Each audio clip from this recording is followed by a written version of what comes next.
السلام عليكم ورحمة الله. مرحبا بكم في قناة أمير، فيديو جديد وشهيوة جديدة. اليوم إن شاء الله غادي نحضر معكم بسكوي لشرب الشاي أو الكاريط المعروف بمذاق الحامض أو الليمون. صراحة كيجي روعة، لا مذاقا ولا شكلا، هشيش كيذوب في الفم.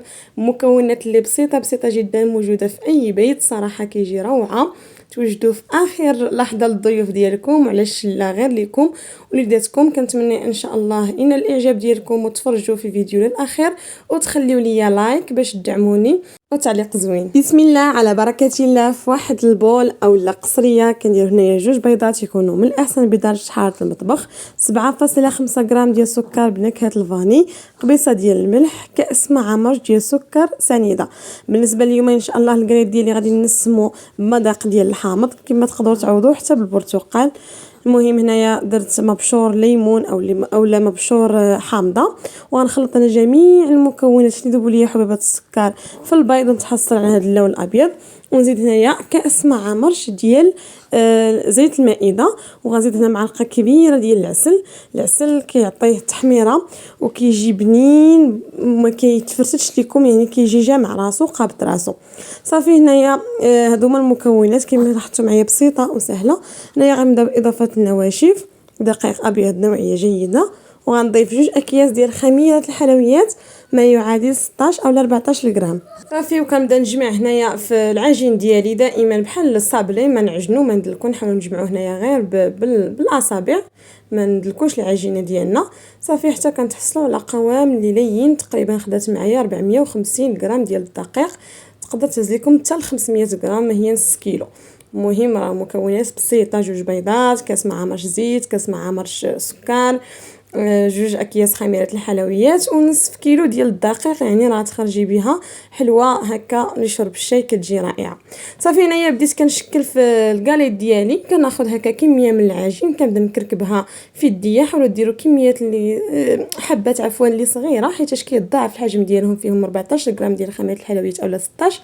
صافي وكنحاول نقرصها شويه، ضروري انكم تقرصوها، ومن الاحسن فرقوهم. انا شويه بحال تلاصقوا ليا في الفرن، حاولوا تفرقوهم شويه، تبعدوهم على بعضياتهم باش ما يتلاصقوش لكم في الفرن. صافي غنصاوبوا بهذه الكيفيه وندخلهم الفرن اللي مسخن مزيان. من بعد كنقصوا ليه العافيه مهيله. انا درتهم فرن ديال الغاز، بالنسبه للفرن الكهربائي ديروا 180 درجه وتخليهم يطيبوا على خاطرهم حتى كيتحمروا من التحت. عاد شعلوا ليهم النار من الاعلى باش يتحمر الوجه ديالهم. كما لاحظتوا معايا هنا درت شويه صفار البيض مع شويه قهوه سريعه الذوبان، ودهنت به الكاليط ديالي بشكل عادي.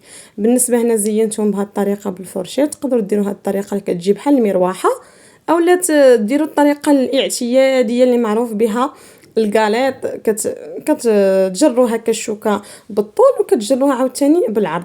من الاحسن الى لقيتو ديروا هذا الشكل كيجي زوين، وديروه بالموس. انا في الاخر كملت بالموس، جاني طريقه سهله بالموس احسن من فرشيطه اولا الشوكه. صافي كنستمر بهذه الطريقه، وكما قلت لكم فرن يكون مسخن من الاحسن على نار مهيله، وتخليهم يطيبوا على خاطرهم. راه كيعطيو كميه اللي وفيره. بالنسبه لي انا درت هكا شتو الحبات زعما متوسطين، ماشي صغار ماشي كبار، وعطاتني بالضبط 29 حبه ديال الكاليط.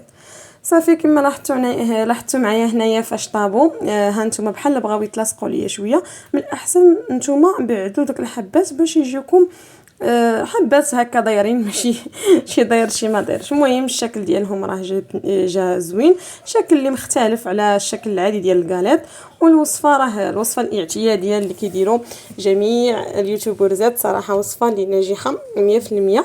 وانا نكهتهم بالحامض، جاو صراحه بنان. زيدوا الاضافه ديال الحامض كتعطيهم بنه رائعه. وهذا هو الشكل النهائي ديالهم، كيجيو مقرمشين، كيجيو هشاشين، كيذوبوا في الفم، سريعين في التوجد ديالهم. كنتمنى ان شاء الله هذا الفيديو ينال الاعجاب ديالكم، وتكثروا ليا بزاف من اللايكات وبزاف من التعاليق، صراحه محتاجه بزاف للدعم ديالكم. وكنتمنى اللي مازال ما مشترك يشترك ويفعل داك الجرس باش يوصلوا كل جديد.